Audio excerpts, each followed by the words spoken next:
the Republic of Congo. Is there objection? I object, Mr. President. Objection is heard. I ask that it be in order to make the same request with respect to Executive Calendar 233, Larry Edward Andre, Jr. of Texas, a career member of the Senior Foreign Service, to be Ambassador of the United States to Somalia. Is there objection? I object, Mr. President. Objection is heard. I ask that it be in order to make the same request with respect to Executive Calendar 234, Elizabeth Moore Auburn, a career member of the Senior Foreign Service, to be Ambassador of the United States to Algeria. Is there objection? I object, Mr. President. Objection is heard. I ask that it be in order to make the same request with respect to Executive Calendar 235, Maria E. Brewer, a career member of the Senior Foreign Service, to be Ambassador of the United States to the Kingdom of Lesotho. Is there objection? I object, Mr. President. Objection is heard. I ask that it be in order to make the same request with respect to Executive Calendar 236, Christopher John Lamora, a career member of the Senior Foreign Service, to be Ambassador of the United States to Cameroon. Is there objection? I object, Mr. President. Objection is heard. I ask that it be in order to make the same request with respect to Executive Calendar 317, Mark Evans Napper, a career member of the Senior Foreign Service, to be Ambassador of the United States to Vietnam. Is there objection? I object, Mr. President. Objection is heard. Mr. President. Senator from New Jersey. The senator from Missouri wants accountability. That's fine.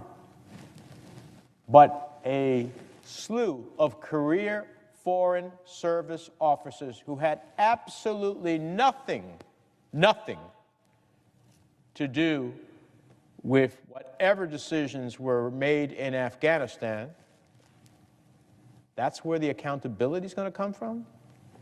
These are people who have committed their lives to serve the United States of America.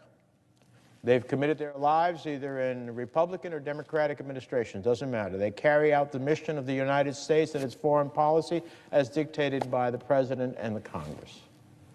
They had nothing.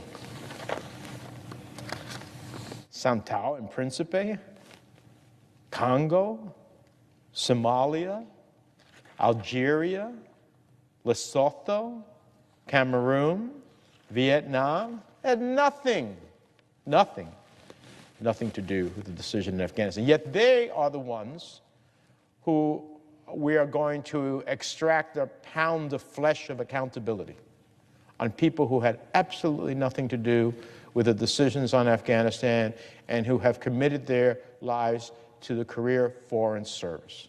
These aren't political nominees, these are career foreign service officers. I heard my colleague talk about that our enemies around the world are emboldened. Well, guess what? They're really going to be emboldened when we have no ambassador to counter them in these countries, because they got clear sailing. They can do whatever they want. They can talk to those heads of state.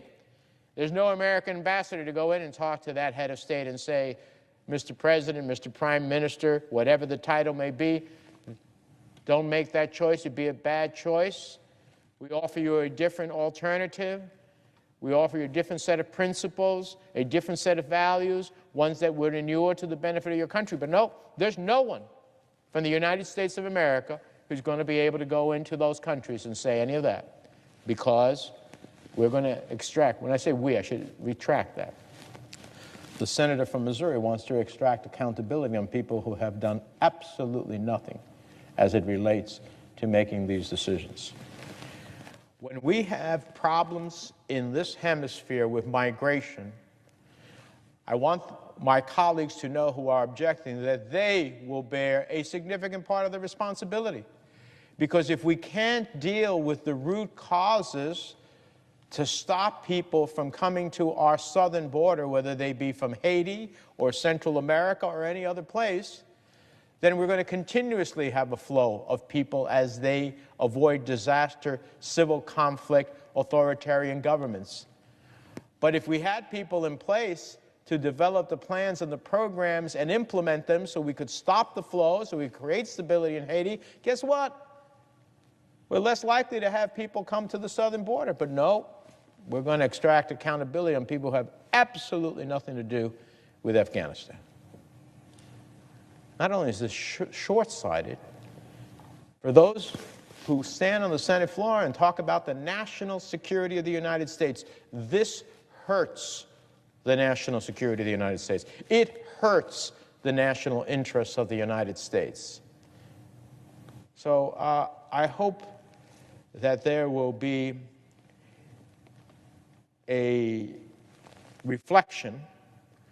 Maybe there are better targets to pick than career foreign service officers in countries that have no decision, no policy making on any of these issues that my colleague has a problem with. Maybe there are better ones to pursue. But if in the absence of that, I tell you there's going to be a rude awakening. And mark my words, I've been doing foreign policy for 30 years between the House and the Senate. It will happen sooner than you think. And you'll remember this moment and wish you hadn't objected to some of these people.